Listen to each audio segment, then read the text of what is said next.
Not on. How about now? Can you guys hear me now? Can someone tell me, give me a thumbs up saying that the mic is on?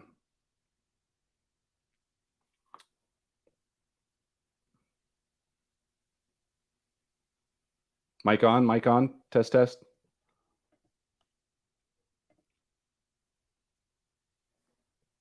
Okay, there we go. All right, well, we'll start over, guys. Again, my name is Mark Rusin, and this is the Dividend Power Hour. So we just wasted 2 minutes of me talking and you not being able to hear a word that was coming out of my mouth. So hopefully we are good to go now. So again, this is the Dividend Power Hour. This is my opportunity to interact with you, the viewers.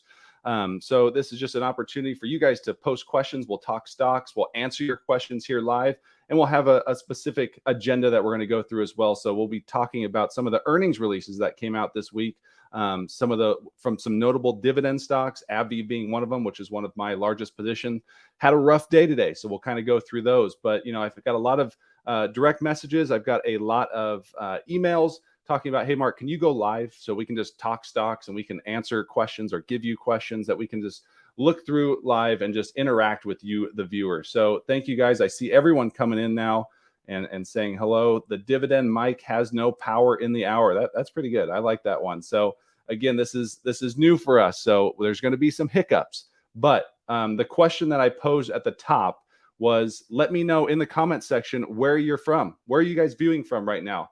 I'm here in beautiful Southern California. I have 2 beautiful children. Along with my wife. We've all been born and raised here in Southern California. We've got a lot of rain here in Southern California recently, but now it is starting to heat up again. It's about 80 degrees today, so no complaints here. So let's see where you guys are calling from right now. Oh, we already got some questions here. Let's see this one right here. Hi, Mark. Love the content. One question for you. I am looking at investing in a couple of Canadian banks as they are always very strong. What are your thoughts on TD Bank? So for me, I don't own any Canadian banks, but there are a couple that I've started to look at. TD Bank is a solid one. I haven't looked as in depth as I've looked at some of the others, but the Canadian, you know, the big banks over there, that's been a sector, both, you know, Canadian, US, that has really gone through a mini crisis of late with SVB. You know, being a top 15 or 16 bank that went under, what was that, mid-March or so. But, you know, I do have a large position in Bank of America, one that I continue to grow. I think that stock is trading at an insane multiple, to be honest with you. I know we've done some videos recently covering Bank of America, but that's my only. I do have Visa, if you consider that, you know, more the financial sector. But in terms of banks or big banks, it is really just Bank of America for me. Let's see what else we got here. Where are you got? Illinois. Okay. Jeep picker from Illinois.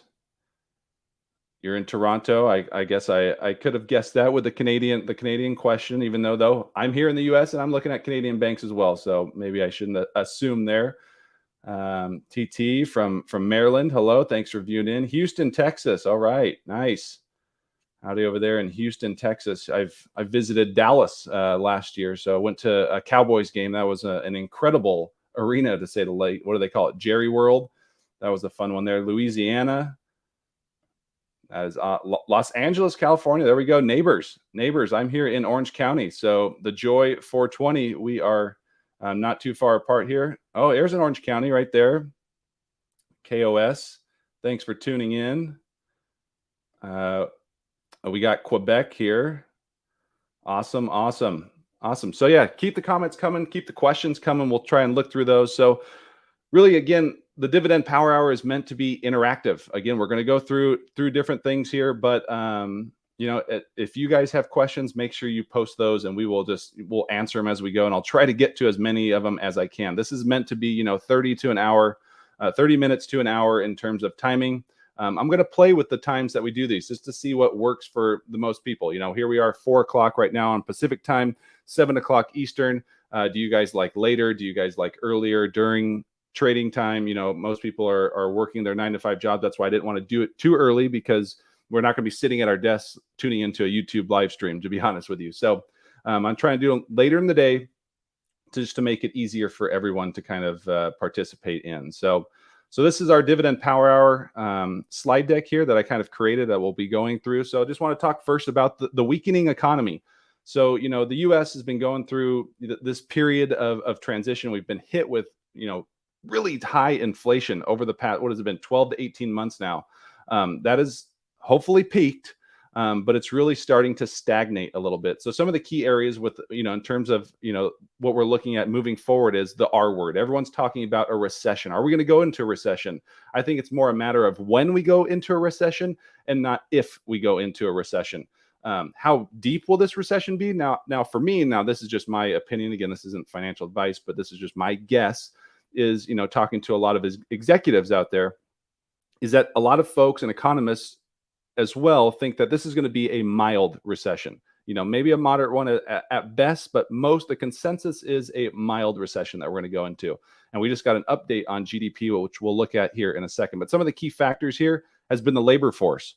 This is exactly what the Fed has been after. This is what they're trying to break without, saying it openly, hey, we want people to lose jobs. But, in the latest JOLTS report, we've seen less job openings. So more companies are deciding to hire less.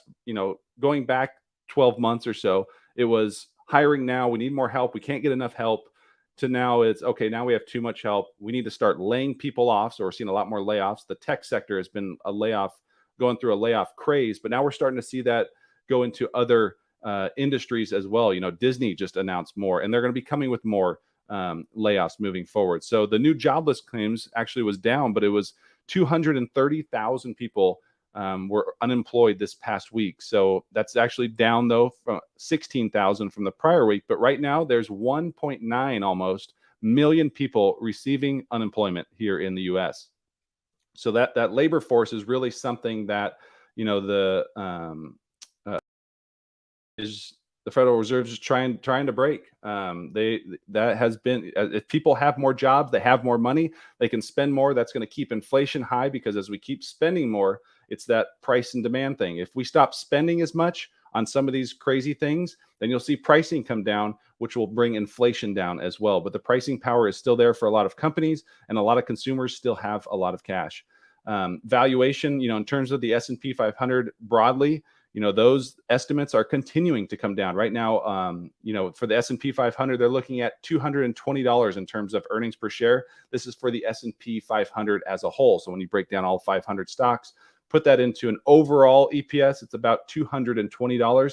That still puts the S&P 500 at a valuation of 18.8 times. If you look over the past 2 decades, 3 decades, 4 decades, the S&P 500 tends to usually trade between that 15, 16 times earnings multiple. So you can see we are well above that still right now. So another area for this weakening economy is GDP. So this is really how much the economy is growing. And this is just a new number fresh off the press right here. The Q1 GDP, and this is going to be annualized over the rest of the year if it stayed at this rate, would be 1.1%. So the economy is growing at 1.1% annualized pace.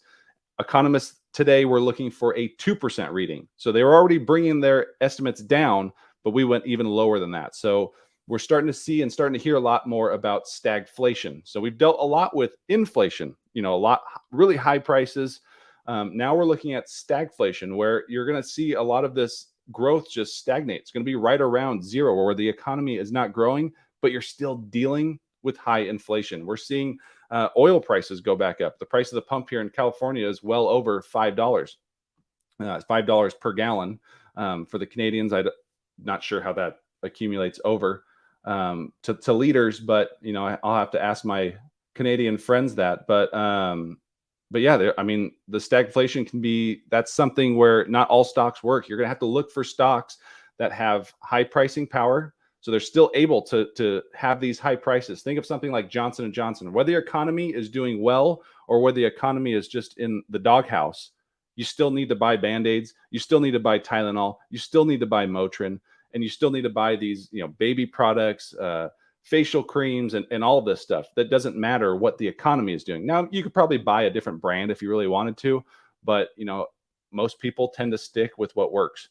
And, Tylenol, Motrin are something that are needed, especially for kids. There was a shortage across the U.S. and especially here in Southern California on children's Tylenol, children's Motrin for quite a while. So that's been fixed of late. So just some things to consider there. So we also are dealing with global tensions. So this is going to rattle the economy a little bit. We have China and Taiwan. We already have the unrest with Russia invading Ukraine, but now we have China starting to gear up towards a potential takeover of Taiwan, and the U.S. is doing drills out there. And just that relationship with China and the U.S., two of the global powers in terms of economy, in terms of military force, those tensions are rising. It seems like on a daily basis. And then obviously Q1 earnings. How did the companies do over the past 3 months? We are in the thick of it. This is a major week that we've gone through where over a third of the S&P 500 reported earnings this week or still are going to report. We have some reports coming out tomorrow for Friday. So let's keep going here and look at more specific stocks, dividend related. So these are the dividend earnings, some notable ones. These aren't all of them, but companies that reported earnings this week include Coca-Cola, Verizon, UPS, McDonald's, 3M. We saw reports from PepsiCo. Microsoft had a great report. Visa had a solid one as well. Caterpillar was today. Eli Lilly, AbbVie was today, which we're going to cover. That's a big holding for me, a stock that I talk about a lot. They had a rough day, and we're going to kind of go through that report. Altria reported today. We had Merck. Intel just reported a few moments ago. So I got that. I was waiting for that to throw this on the slide. So we'll kind of go through Intel at a high level. Haven't been able to, go through the earnings call or anything, obviously, with our live stream going right now. And then we have ExxonMobil and Chevron, who will be reporting tomorrow. So again, if you guys have questions, make sure you put those in the comment section there, and we will get to those as soon as we can. Do you think, let's see right here, we got Jeep. Do you think it's a good time to invest in MPW? That is trading at single digits now. We can actually look. Let's take a look here at MPW. That was a stock that I luckily got out of. And it's just, the lack of transparency there with Medical Properties Trust is what bothers me. So over the past year, shares are down over 50%. And I think I sold mine right around $17. So not the peak or anything like that. They were well up around low 20s, let's say, back in the start of 2022 here. But you can just see the drastic decline there. They had a great day today, though, up 60 cents, but still trading in the single digits. They're almost practically a penny stock now. They still have a 14.6% dividend. Do I think that, that's a super high dividend yield right there? Are they capable of keeping that up? They really have to turn things around. So that's something I would definitely look closer at. I'm good friends with a big analyst here so I write on Seeking Alpha. So I don't know if you guys have ever seen any of my articles on Seeking Alpha. I just wrote one on AbbVie right after they released earnings today, but I am good friends with kind of the REIT guru, who is Brad Thomas. I'm definitely, that's another thing I want to do with the Dividend Power Hour, is I want to use some of that time to do some interviews, whether it's other analysts, other investors or YouTubers. I have a lot of good friends that are in the dividend space here on YouTube. I talk with Ryan Williams on occasion, and Ari over there, and just great guys that continue to put out dividend content. I love, being in that dividend group. So, having other investors on here just to kind of pick their brain a little bit. And then if we're lucky, maybe get some executives from different companies. So I had an email out to AbbVie today to see if they would be interested. I've done some interviews with Realty Income, stock ticker O. That's the monthly dividend company. I've done interviews with their CEO in the past. So I just think that would be kind of cool to get, do some executive interviews from time to time. It's hard to get some of these guys to get a hold of them and then just have them be willing to sit down and do a YouTube. But I thought that would be kind of cool if we were lucky enough. So MPW is just, I want to see more from them in terms of their top tenant there. I think there's a lot of it almost seems like it's secretive. They're not giving us the whole story, is what I struggle with MPW, and that's why I cut my shares. It wasn't something with the financials or anything like that. It was just the way the management was going about it. And it could just be that they used poor words, or they couldn't, deliver their strategy or their vision right. It just wasn't enough for me. And, I'm just going to say I got lucky and cut around $17. So what other questions we got today? Yep. MPW reported today. That's the spike there. So, it's something I'll have to look at that report. I haven't looked at it yet.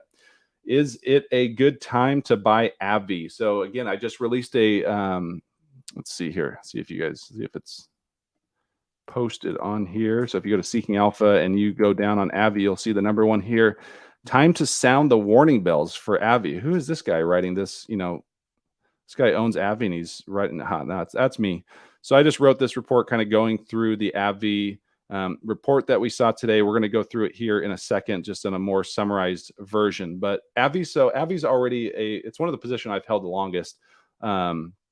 It's a position that I call it the dividend investor's edge, because for years they've offered solid growth potential. So that's just the share price appreciation increasing. They offered a solid yield. For years they were offering a 4% plus dividend yield, and then they have strong dividend growth up near 15% over the past 5 years. So when you're getting share price appreciation, you're getting a 4+% yield right now. Right now it's right around 4% after today's fall. But then you're getting dividend growth also. I mean, that checks 3 of the boxes that I'm looking there just for an investor as a whole. Because remember, investing is a total return. You don't have to be a dividend investor or just a growth investor. We're just trying to get total returns. That's why you don't always want to look at a lot of these stocks. We'll go back to MPW. You could see a stock like MPW and say, oh man, they pay a 15% dividend yield. That is awesome. I can get, if I invest $1,000 times 15%, I get this per quarterly, or if they pay monthly, but on an annual basis, I'll get this much in dividend income. That's not always the way it works, because a lot of these companies, they have high yields for a reason. And it typically, not always, but typically it just ends up being that these folks have to cut their dividends. So the yield is great right now, but then it ends up getting cut in half. It happened with AT&T. It could happen with MPW here in the near future. But I'll definitely look at that report, and maybe I'll do a video on it. So I want to start doing some more videos where it's stock analysis on just 1 or 2 REITs or dividend stocks. I did one recently on Realty Income, probably like a month ago or so, and you guys liked that, and we're looking for more of that. So is Amazon a buy based on their earnings? So I haven't looked entirely at the Amazon report. I had CNBC on in the background, and it sounded like they had a good earnings there. I saw the stock was up after hours. I'm a dividend guy. No, I'm just kidding. I invest in more stocks than just dividends. I don't just have dividends. Amazon is one that I actually own in my kids' portfolio. So with them, so they have separate Roth IRAs. They'll help me with the business, and they'll do bake sales, lemonade sales, and that's how they get their earned income. Because remember, with the Roth IRA, you have to have earned income. But this is the way that I open up an account for my kids. I can take money out to be used for school down the road. I can take money out if I need to. You can always take your contributions out of a Roth IRA. So I elected to go this route because they have earned income rather than a 529. So if I invested more than the 6,000 or the 6,500 now in 2023 moving forward, then I'd probably move over to the 529. But having 2 kids, not giving them $12,000 a year right now. But what I was trying to say was that's one of the stocks, because they see the Amazon boxes coming each and every week. So they know Amazon, they know Disney. My son loves jets and he loves tractors. So he owns John Deere. He has a Raytheon because he loves, missiles and rockets and all that stuff. And then my daughter loves Disney. So she has Disney. She loves Amazon. They love going to Costco with me. So they have Costco. It's not just dividend stocks, even though most of those I just mentioned are. But that's just a fun way that I kind of, get my kids involved. So I'll definitely look at the Amazon one, because, it's a stock I own. So I need to stay up with it to kind of look and see how they did. But a lot of the big tech has done well so far. Google was okay. Microsoft and then Meta knocked it out of the park yesterday. So definitely one to look at there as well. Thank you. I bought some O, and you can't go wrong with O, Realty Income. It's your monthly dividend. They own some of the best real estate around.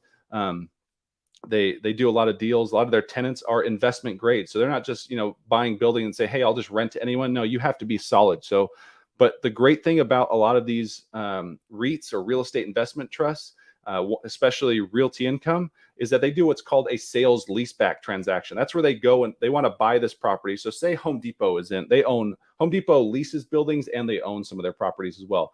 So let's say Lowe's or Home Depot wants to get rid of one of their buildings. Well, they would approach someone like a REIT like Realty Income, and Realty Income gets to come in and look at the, even if it was a smaller tenant, they get to look at the financials of how that building is doing. How's this company performing? How's the tenant performing?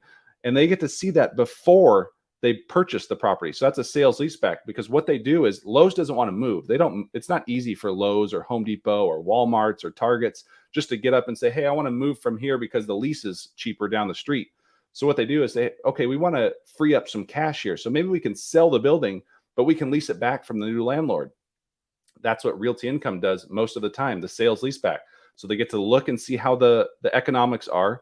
Okay, they check out. Let's buy the property, and now we're going to lease it back to the tenant that's in there. So there's no disturbance with the tenant that was in that building. Home Depot stays in, Lowe's stays in, Target stays in, Walmart, so on and so forth. Let's see here. Mark, what website do you use to research stocks? So the one we have up on the screen right now, that is Seeking Alpha. I have a link there for down in the description that I can put later in the comment section. That there's a free version, and then there's a premium and pro version if you want to unlock more of the. There's a paywall, so after 10 days, I think it is, for any of the articles that have been written by about a particular stock, that'll go behind a paywall unless you have a subscription. So I have a 50% off code that I can put down there if you want to go further with that. But this that you're looking at here on the screen is Seeking Alpha.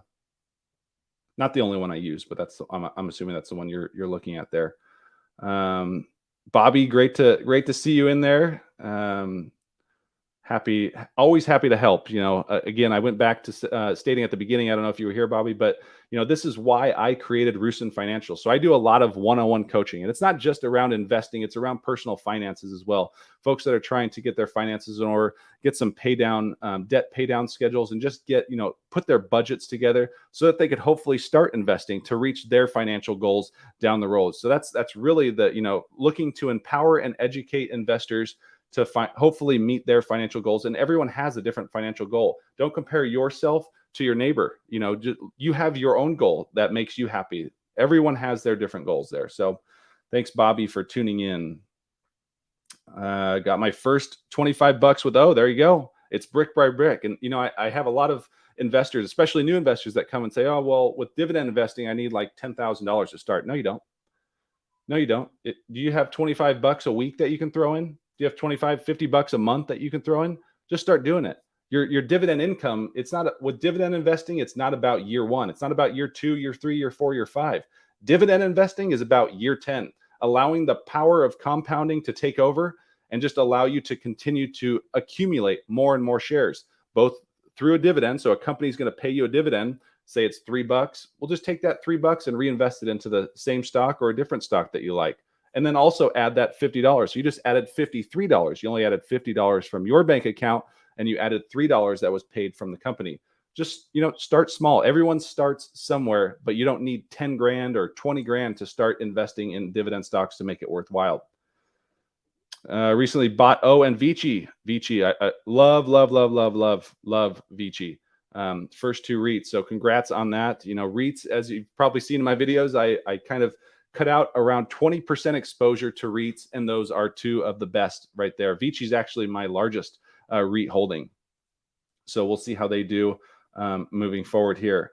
I also have my dividend portfolio and growth portfolio. That is perfect, Charlie. You want to have that mix, especially if it really depends on your time horizon. If you're still young, you could take a little bit more risk. That's why, I'm in my mid-30s. I do a lot of dividend growth investing. I'm not looking just particularly for high yield. I don't need the income right now. I'm looking for that dividend growth that allows the power of compounding to go a lot faster. So someone like, Apple, not a huge dividend. You're not buying Apple for the dividend, but they're also increasing their dividend around 10% per year. Same with Visa. It's under 1%, but they're increasing it at 15+% per year. So you're getting a 15% raise on your dividend income each and every year. What stock brokerage do you use? So I use a couple of them. I use Webull and I use Fidelity. My wife uses Vanguard. That's where her retirement accounts are, which I, obviously manage the money there. So, but most of my stuff is on Fidelity and Webull for the most part. All right, keep them coming here, folks. Let's see here.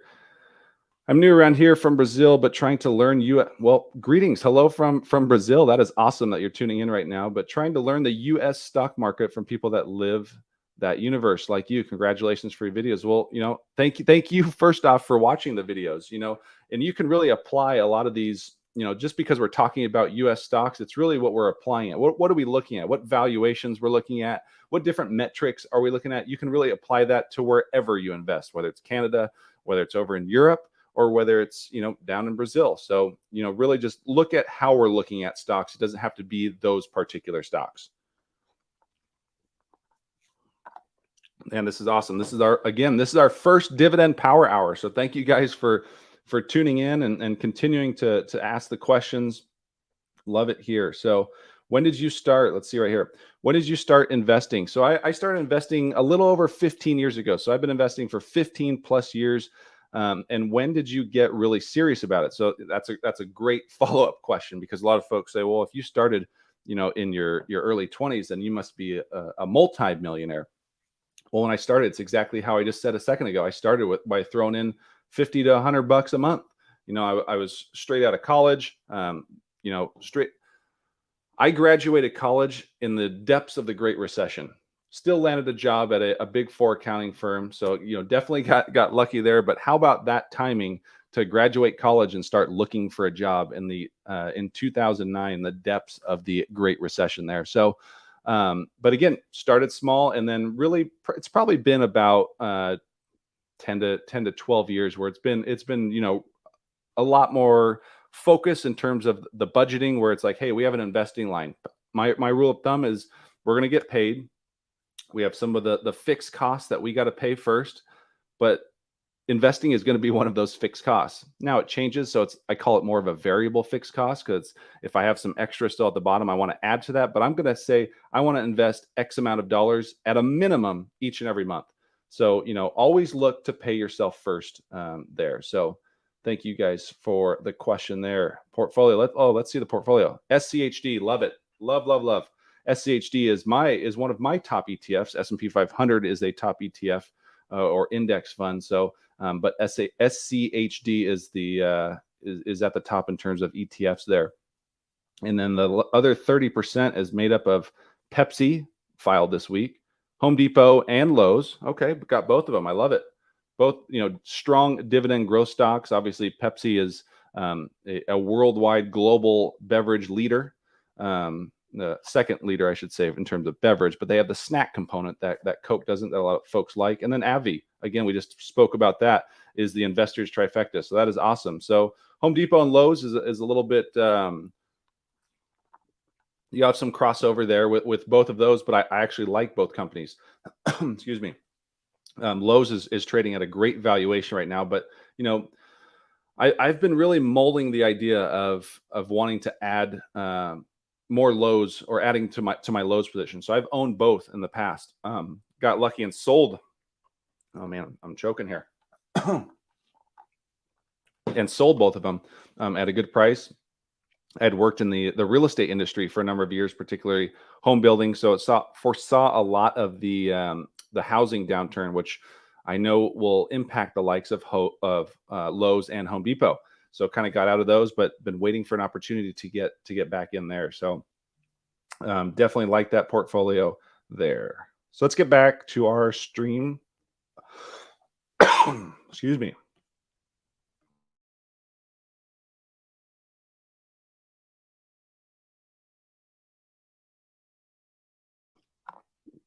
All right, let's take another question.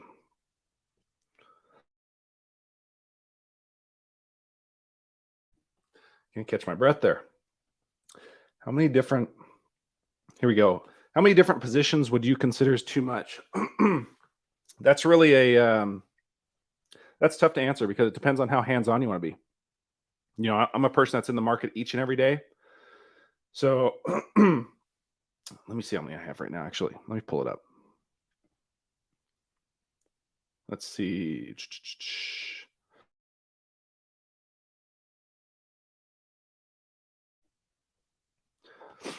So I have about 34 positions right now in my portfolio. It's hard to say, because it's how hands-on you want to be looking at all of these different reports. So I don't know, 20. Another Brazil. Love it. Love it. Love.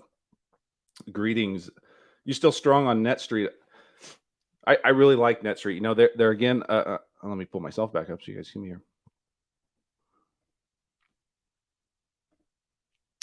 So, they're still a young company, but they have a lot of similarities to Realty Income. Realty Income, though, it's hard to emulate it. You can emulate the game plan, but to be exactly Realty Income, that's pretty tough. But you know, I think 5 years down the road, I think NetStreet's going to be pretty solid.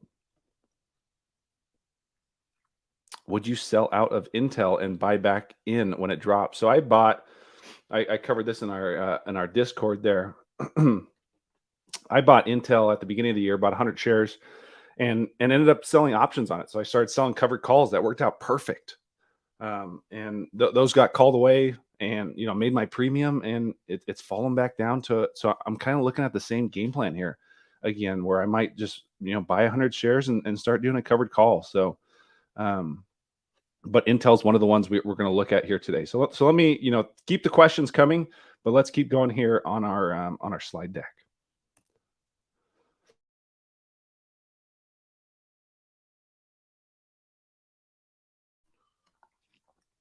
See how long my voice holds up here. I've been last week dealing with strep throat, which was no fun.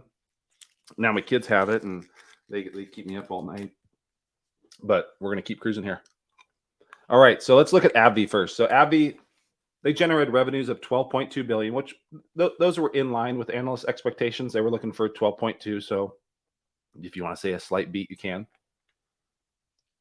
The adjusted EPS came in at 246. That missed by 3 cents. So not a huge miss there for AbbVie, but let's look closer at the different segments. So immunology, that's their major segment there. This is where the likes of Humira is. This is where Skyrizi is, and this is also where Rinvoq is. So we're going to talk a little bit more about those here in a second. But immunology had revenues of 5.6 billion, which was a decrease of 9%.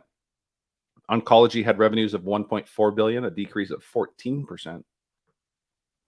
Neuroscience had 1.7 in sales, which was also an increase of 14%. So kind of offsetting the oncology number. And then we have aesthetics had revenues of 1.3, which was a decrease of 5.4. So we had decrease in 3 out of the 4 segments that we looked at here. There's obviously other revenues for the business, but this is really the main section for AbbVie. And what people are really honed in on with AbbVie is Humira. Humira has long been the number one selling in the world, number one selling drug in the world for a number of years. They used to account for nearly roughly 70% of total company revenues.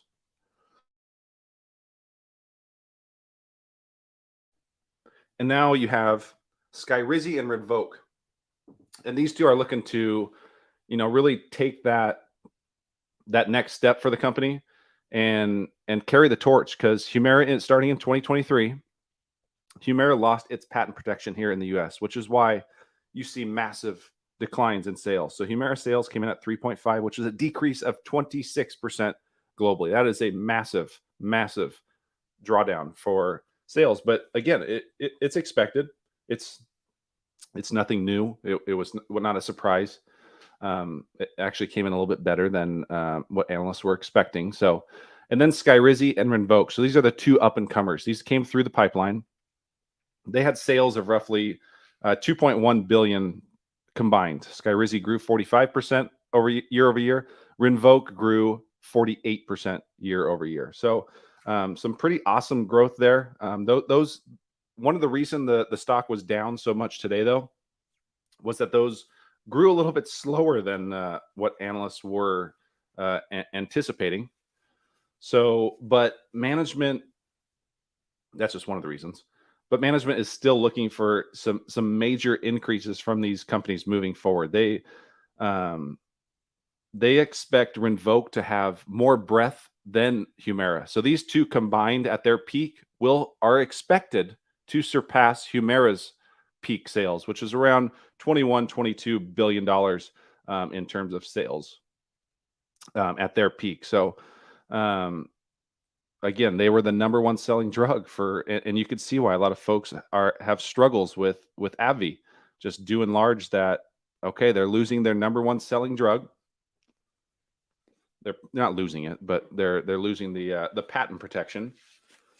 And then Skyrizi and Rinvoq, they're growing fast, but their numbers aren't huge yet to be able to replace 20 billion in annual revenue. So something to look for with AbbVie. They also released they increased their guidance for the year, but it was still below analyst expectations. So even though you increased it, that's a positive, but analysts were still looking. They expected an increase, but they expected a little bit more. So that also weighed on stocks this today. All right, next let's look at UPS. They had a really, really rough earnings release the other day when they dropped nearly 10%. So they're down 10% in the past 5 days. And this is the way that you as an investor can get a look on how is the economy, especially not just the U.S. but the global economy doing, because people aren't buying things. If you're not buying things, then things don't need to be shipped. UPS gives you a read on how because companies need to buy material to make products, but they're only going to make products if consumers are buying products or ordering products. So UPS and FedEx, those are two companies to kind of get a read on how that's going so far. So their revenue was a little below 23 billion. It missed by 80 million compared to analyst expectations. Adjusted EPS was 220. That was pretty much right in line. But some of the things that investors feared were, management talked about slowing volume trends. So the amount of product they're moving slowed down. This was pretty big. This was their first revenue decline since 2009. So the company expects the slowing volume trends to continue, and how they're combating that is with taking some cost cutting measures. So which is going to include layoffs, not just layoffs, but that'll be part of it. Whoops. They also gave out their 2023 full year financial targets. They're looking for revenues between 97 billion and 98.25 billion. That was consensus, so a little bit below. Adjusted operating margin of 12.8%. They'll be reinvesting into the business through CapEx of 5.3. But the company is a solid dividend paying stock, so they continue to pay growing dividends, which amounts to about 5.4 billion this year.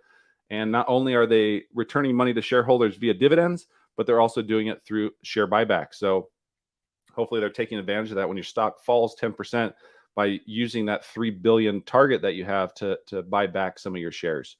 So that's UPS. And then the third one we're going to look at here is Intel Corporation. So Intel, this is hot off the press. They literally just released earnings at the close of the bell today. So revenues came in at 11.7 billion. That was a beat by 570 million. And adjusted EPS came in at negative 4 cents. That was a beat by 10 cents. So analysts expected even worse for Intel than they did. So a big negative here that when I was going through the press release was, and saw this on CNBC, but the Intel quarter was the largest quarterly loss in company history. This is a company that was founded in 1968. Their gross margin continues to be under pressure. This is a gross margin that used to be well over 40%. That came in at 38.4%. And they continue to cut costs. That does include layoffs and just trying to be more efficient with the way they do things. So the big weigh on gross margin, though, too, has been their inventory issues. So the Q2 outlook, this is not the full year. This is just the next quarter. Revenues expected between 11.5 and 12.5, which was higher than the consensus of 11.8. Right around the middle point. EPS is expected to be much of the same that we just saw. Consensus, though, was looking for 2 cents on the positive side. And then gross margins are expected to be 37.5, which is another direction moving in the wrong direction, I should say. So a lot of that is inventory, trying to get through the inventory that they bought too much of. So that's our look at both AbbVie, or not both, but all three of AbbVie, UPS, and Intel. Let me know in the comments, do you guys own any of those three stocks? I've seen some AbbVie folks out there, but are you looking to buy? I'm just curious. Are you looking to buy any of these on the downturn? AbbVie, UPS, or Intel? Let's see down in the comments here. you have a chart of the GDP report? I don't have the chart with me handy, but I can find that for you as well.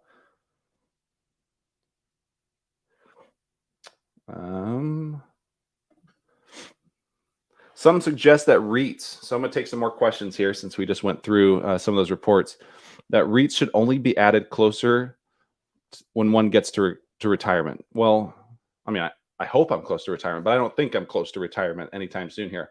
I've been investing in REITs for 10 plus years. And how I put it is, this is my way to invest in real estate. So you need to ask yourself this question is, do you want to invest in real estate, or do you want to invest in real estate when you're retired? I want to invest. Real estate is one of the best wealth building tools out there. Ways to build wealth, and this is my hands off. I don't have to worry about the 2 a.m. calls that when a water pipe breaks or the water heater goes out. This is my hands off approach. That doesn't mean I won't invest in real estate property as well. I will have physical real estate property as well, but this is a great way to broaden and diversify your real estate portfolio through REITs. There's even REITs out there like American Tower that pays a solid dividend yield, but also strong dividend growth of 15% plus. So, rarely do you get the dividend growth REIT. Usually it's a higher yielding REIT. And that's just the structure of how REITs are built. So REITs have to pay out 90% on minimum, 90% of their taxable income back to shareholders in the form of dividends. So good question there. When do REITs pay their dividends? Which day of the month? So it's going to be different. Companies, they report, they'll put out what their next dividend is, what's the ex-dividend date, and when's the pay date. You can find that stuff here. I can show you here on. Let me pull this back up here, and let's look at. Let's just look at AbbVie.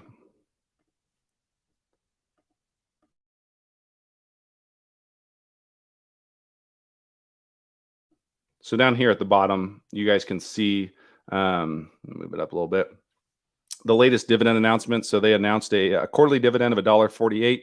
That ex-dividend date is 4/13. So you need to own the stock before that date. So if you own the stock on 4/12 and say you want to sell it 2 days later, you will get paid this dividend. You just need to own the stock before the ex-dividend date, and they're going to pay this dividend on May 15th. So you can use tools like that if you're looking for a specific REIT. Like let's go Realty Income here. You can scroll down and you can see they have a 5% dividend right now, and their last monthly. Remember, they're the monthly dividend company, so they pay this every month. They have 26 cents.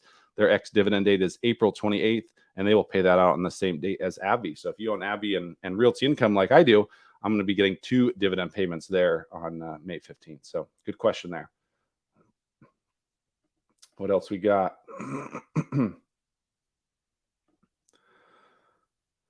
Mark, what are your thoughts on IIPR? It keeps hitting a 52-week low and a high dividend yield, maybe a dividend cut. That is quite possible. I know my buddy Brad Thomas, who is a notable REIT analyst. This is a stock or a REIT that he really likes. He's talked to these folks, and I think it really comes down to regulation in that area.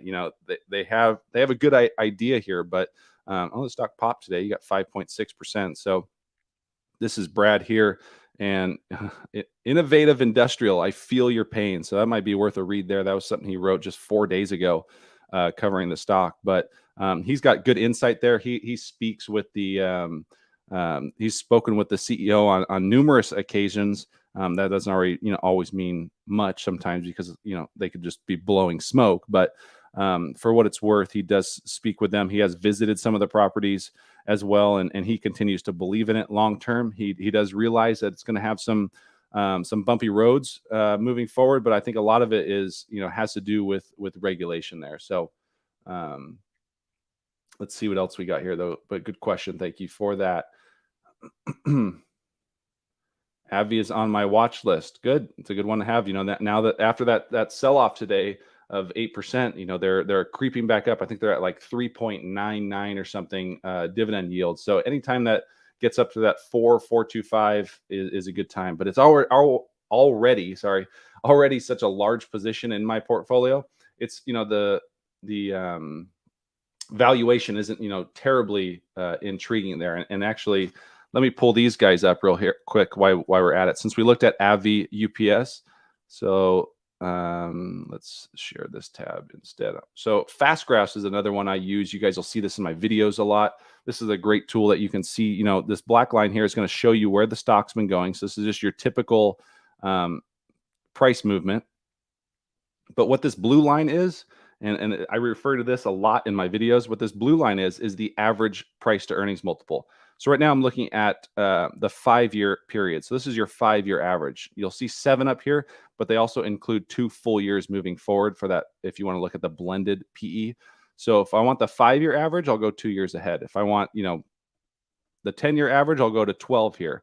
So what I like to do is let's look at what the earnings are for next year. So you could see with Humira dropping off, earnings are expected to drop 20%. So by using this 1097, which they expect, and we're trading at around $149, AbbVie currently trades at 13.6 times. Okay, great. That seems like a reasonable valuation. Well, let's see how it compares to the company's 5-year average. Well, as you can see here, the 5-year average is 10.8. If we go further out, it's 13.1. So, and that's really when the company first came in. So that's something I like to look at, is the 5 and 10-year correlation, to really kind of get an idea as a barometer to dive deeper into a stock to kind of see if it's worth investing in right now. So right now we got AbbVie at 13.6 and their average is 10.8. I'd be more inclined to jump back in if we saw it closer to 10 times earnings.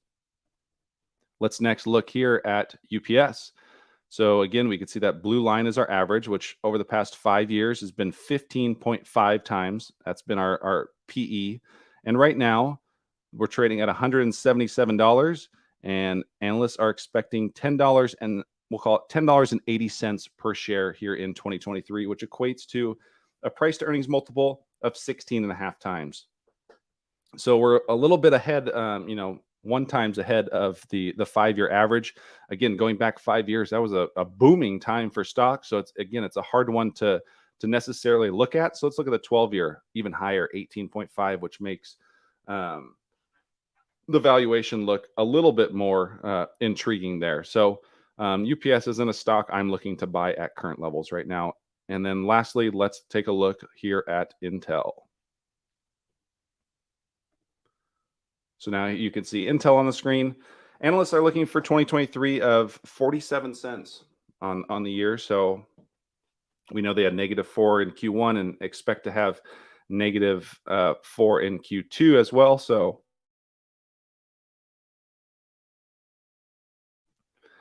now let's see, Intel right now, using that, assuming the 47 cents, is at 15.9 times. So you got a PE of 15.9 compared to they have a 10-year average of 12.6 and a 5-year average of 10.6. So well above both of those right now. Intel, if it's a stock I'm looking to buy, if it's options, that's a different story. But right now at this current level is not a stock I am looking to add to my portfolio. What other questions do you guys have? Let's see here. Intel up 4.5% after hours. Love it. Love it if you own it. Do you see it driving? Let's see. Do you see it driving back down to the mid-20s? That's the only way I'd increase my position. I'd probably agree with you there. 29, as I just mentioned here, well, it's probably over $30 now after hours. So that doesn't scream sale or anything like that to me. They've been one of those companies that they've just been mismanaged from whatever direction you look at it. I know Pat Gelsinger is trying to turn the ship around, but they're late on product deliveries all the time. They're coming out with new products, delays in these new products, and just NVIDIA, AMD, whoever it is just taking market share, and it's showing each and every quarter for the past, this isn't just a 2-3 quarter thing. This has been happening now for multiple years. And it's really been, if I'm going to be investing in a company, I need a company like Intel. They need to prove it to me. And it's not just proving it, 1 quarter or 2 quarters. I need to see some robust change. But what that means is they're going to say, well, Mark, you're not going to get the bottom. I'm fine with that, because as we've seen, you could have done that on a multitude of different times. Looking here at this chart, let's add this to the screen here. Looking here, I mean, you could have done that and say, oh, well, here's the bottom right here. Nope, this thing was a falling knife for the past 2-3 years. So you got to be careful about that. So yeah, mid to low 20s for me would be would look a lot more intriguing for Intel.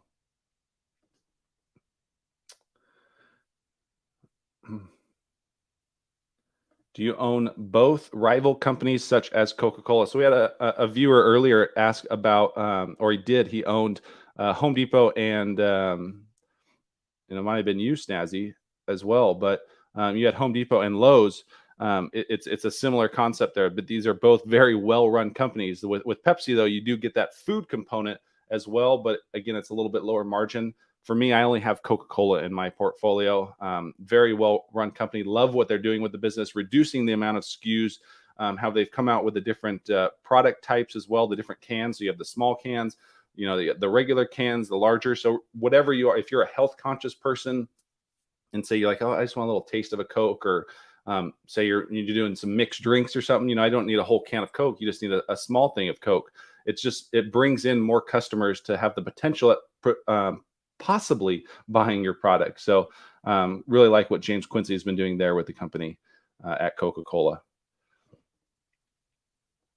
What else do we got here? What other questions do you guys have out there? Would it be better to buy VNQ than O? For me, yes. So I'm really involved with REITs. I look at them on a daily basis. I write about them on Seeking Alpha. So I'm very in tune with the REIT market. Regardless, though, if you look at a lot of the ETFs, they have a lot of the same top 10 holdings. So, I'm not against it. I would rather build my own REIT ETF. So I have, 10 or so different REIT positions. And that's good enough for my diversification. I want to own 10 of the best, just because the REIT world is so widespread. There's a lot of bad REITs out there and a lot of good REITs out there. And I'm focusing on those high quality, the Realty Incomes of the world, the Vicis of the world, Stag, Prologis, just to name a few. Public Storage, CubeSmart are some of the REITs that I own. What else we got? In Brazil, we get taxes of 30% on our dividends. Does it happen in the US also? It can. It depends on your tax bracket. It depends on where you hold these accounts. So, a lot of my dividend positions are held in a Roth IRA. So I've had old company 401ks that I've rolled into a Roth IRA. So I have a lot. It's pretty much filled with as much dividend stocks as I can get in the Roth IRA. So that there's no taxation that comes into that moving forward. But for the ones that are held in a taxable account, yes, you can get some higher tax rates on it. So what stocks, Penelope, what stocks are you planning to buy this week? Oh, right to it. I love it. What stocks am I looking? So I just put a video out. I don't know if you guys watched it yesterday, but the ones that I put out 5, but what you're asking, which one? I'm looking really closely at United Health Group. So I'm looking to build up my insurance portfolio. So I have some Cigna, and then I have a small position, I believe, of United Health. So UNP, United Pacific, they're the large rail company. They're really intriguing, but again, they have ebbs and flows with the economy, very cyclical. So if we think the economy is going to go into a recession, then UNP might not do so well in the short term, but long term, the valuation just looks tremendous here. So UNP is one I'm looking at, definitely a lot closer. So that's 2 for you there. But thank you for the question, Penelope. DNA stocks. Did I miss you showing the GDP graph? No, I did not. I don't have that up on the slide deck right now, or I would definitely show that as well. What do you think about Monster Bev? The product or the stock? I do like the product. I have it from time to time. Don't tell my wife because she hates when I drink them. But I get the no sugar one, so it's a bit healthier. We'll go with healthier. But I do love their products from time to time, especially on long drives. But Monster Beverage is not a company that I've looked at very closely to opine on, and it's not one I have in my portfolio as well. Thoughts on VNQ? So I kind of mentioned that one. DNA stocks, if you were here, I like to kind of focus on building my own ETF out, especially with REITs. What else do we get? UNP, there we go. Love it. What are your thoughts? Let's go UNP. Okay, I love it. All right. So I've got through a majority of the questions. So let me throw this back up on the screen here for you guys. And let's keep moving through the slide deck. So let's go over some recent dividend hikes. Obviously, not all of the dividend hikes, but we've seen some here. We got IBM who wanted to continue their streak, so they gave you a 0.6% raise. Nothing to write home about, but we got a decent raise from Raytheon. So it's very unique in the defense contractors, the Raytheons of the world, the Lockheed Martins. L3 Harris had a good report today. So they have tons of cash they're sitting on. They're using this to buy back stocks, and Raytheon's using it to increase their dividend as well. Costco, they increased recently their dividend 13%. A couple weeks ago, we got Johnson & Johnson, who gave us a modest 5.3% increase, which is slightly below their 5-year average, which is, that's pretty much a given, just given what they're going through right now. They have the lawsuits that are hopefully going to be settled here. An $8 billion plus settlement with their talc related issues. And, hopefully that'll be settled, and hopefully they'll be able to just focus on transitioning out, spinning off Kenvue. So if you're not familiar, Kenvue is going to be the new Johnson & Johnson consumer health segment. So they're spinning off the consumer health segment here in Q3 or Q4. Originally it was planned for November of 2023, but it could come, there's already been pricing out there of what Kenvue is. They're already starting a roadshow. So the wheels are in motion for Kenvue, who will be trading under the ticker KVUE. And that'll be the new consumer health segment for Johnson & Johnson. Think of things like Tylenol, Motrin, Listerine, Johnson's baby powder, and the list goes on. Again, that's what I was talking about earlier. Focusing on these high quality businesses, regardless if we're going into a recession or not, focusing on these high quality businesses with strong cash flows and predictable demand. Demand's not going to drop off for Tylenol or Motrin just because we're in a recession. Demand's not going to spike because the economy is booming and GDP is at 5%. So things to really focus on when you are buying and adding to positions right now, given what you see and the uncertainty with the stock market and the economy moving forward. Qualcomm they're another one that gave us a dividend hike in recent weeks, almost 7%. And then we got a 3% raise from Procter & Gamble. So that's kind of the slide deck there for kind of what I wanted to go over. Let me know before we head out, what was the most recent stock buy that you had? Maybe it's this week, maybe it was last week. What was the most recent stock that you added to your portfolio, your dividend portfolio? Hopefully we're focusing on dividend stocks here in the Dividend Power Hour, since we're coming up to our 1 hour mark that we're kind of focusing on. Obviously, if you were here from the start, then the first 2 minutes didn't count because the microphone wasn't on. So now we are up and running. But let me know, what was the latest stock that you added to your portfolio?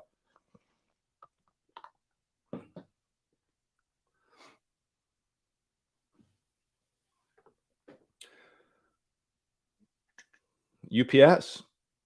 Hopefully UPS was after the drop off in the stock and not prior to it.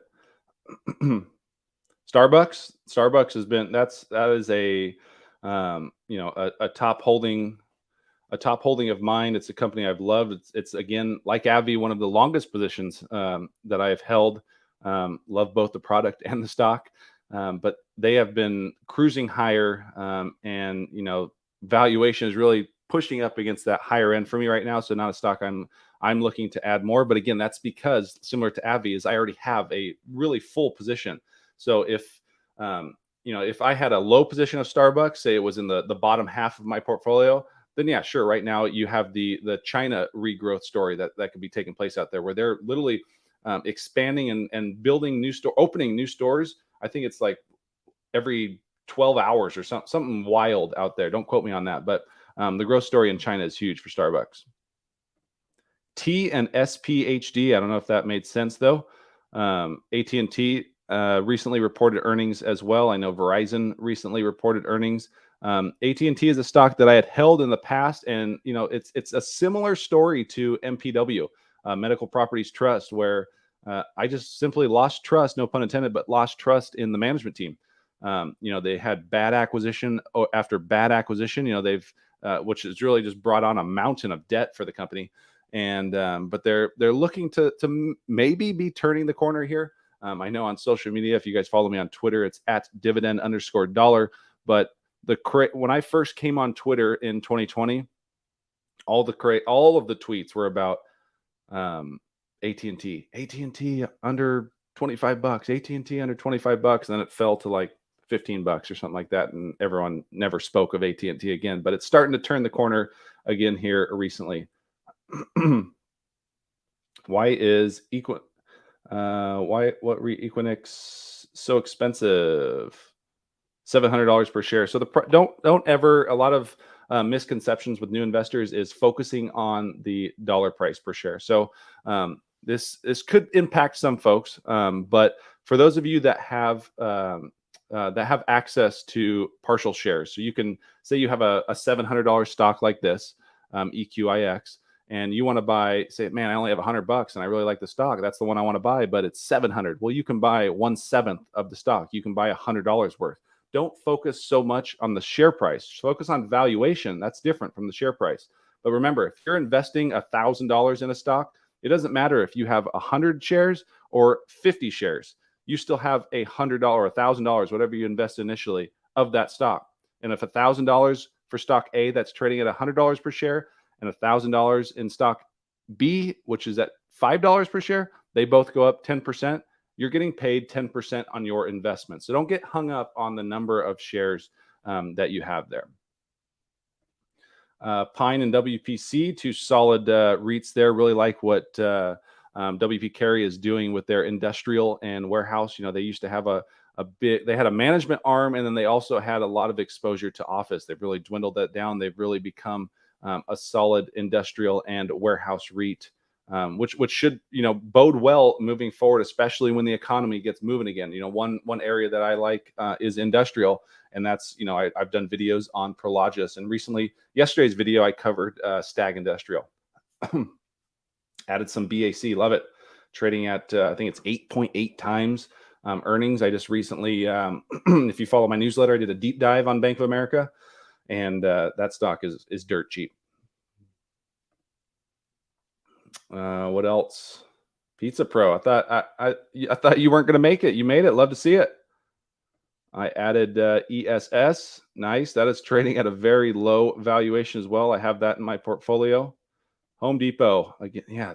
Home Depot and Lowe's are two that I'm just ready to pull the trigger on, just at these valuations, these price points. I'm leaning more. I love Home Depot and the dividend growth story, but Lowe's valuation is just so dang intriguing. I think they're at like 13 times 2023 earnings. And what CEO Marvin Ellison's been doing, he is actually a former Home Depot senior executive. So he knows exactly what makes Home Depot tick, or what made them tick then. I'm sure they've made even more improvements, but they have been known as one of the most efficient, the gold standard when it comes to stocks there. So added as much as could. I love it. I see what you did there. And you bought some Bank of America. Love it. Penelope. Some Mo. Jared, did we buy that before or after the earnings report? Penelope bought Mo too. Penelope, you have been busy getting some Mo, some Bank of America, some O. You bought Mo O. Pfizer and JPM. I like it.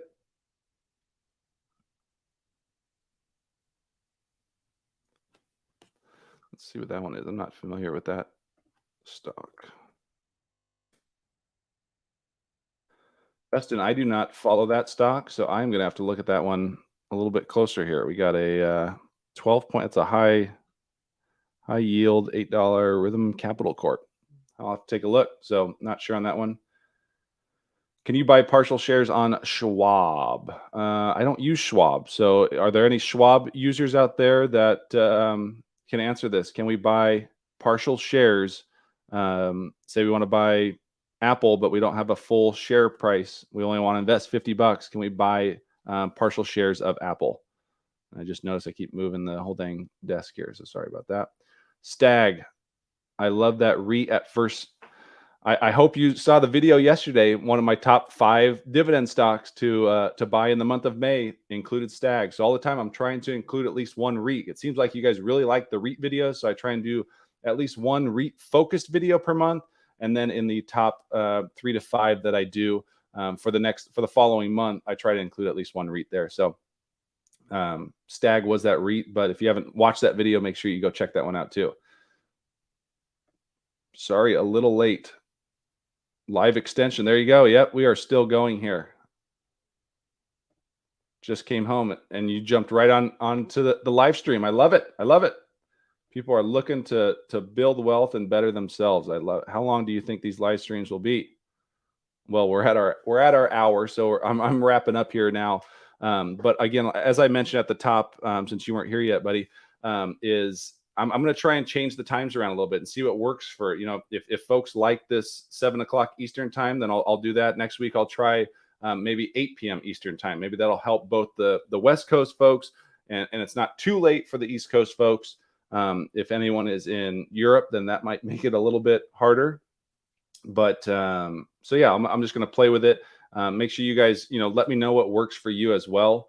When I put out, the community stuff on YouTube, definitely comment on those. I love interacting with you guys. But that's going to wrap up today's our first ever Dividend Power Hour. I hope you guys enjoyed this time. Again, we're going to focus on, talking the stock market, going through an update. We're going to talk on a specific topic. So today we looked at 3 dividend earnings reports with AbbVie, UPS, as well as Intel. So we'll have different topics we'll be doing there. We'll take in live questions like we've been doing, just interacting. These are meant to be interactive. And that's kind of what I think you guys were looking for when many of you had messaged me saying, hey, Mark, can you do some of these live streams? It'd be great to interact, get your thoughts here live. So that's kind of what why I wanted to put these out. So we'll try to do these on Thursdays. I know some of you asked, maybe we can start it on Saturday morning as well. So again, I'll try different times on Thursdays if Thursdays work. If Saturday mornings work better, then we can definitely try that out too. So it'll be, we'll be playing with it here for a little bit while we get it figured out. But I really appreciate all of you guys joining us today. We have some hiccups here, but we'll have some growing pains and we'll continue to get better. But we're going to have interviews on here. We'll see if we get some account executives. It'd be great to have a Realty Income CEO or a CFO come on here. Maybe I'll get my buddy Brad Thomas, who's a REIT expert. He's got some of these. If you look back here, he's written this book here on REIT investing, The Intelligent REIT Investor. He's doing a book right now on REITs for Dummies. So that'll be coming out here in the summertime. So he's just a wealth of knowledge when it comes to the REIT industry. So definitely it'd be great to have him on here, do some interviews, and then really just talk dividend stocks. Interact with you guys, take your questions live. And that's kind of the goal of the whole thing here moving forward. So again, I really appreciate you guys. Thank you guys for the support as we continue to grow the channel. And we'll talk with you next week. All right, take care.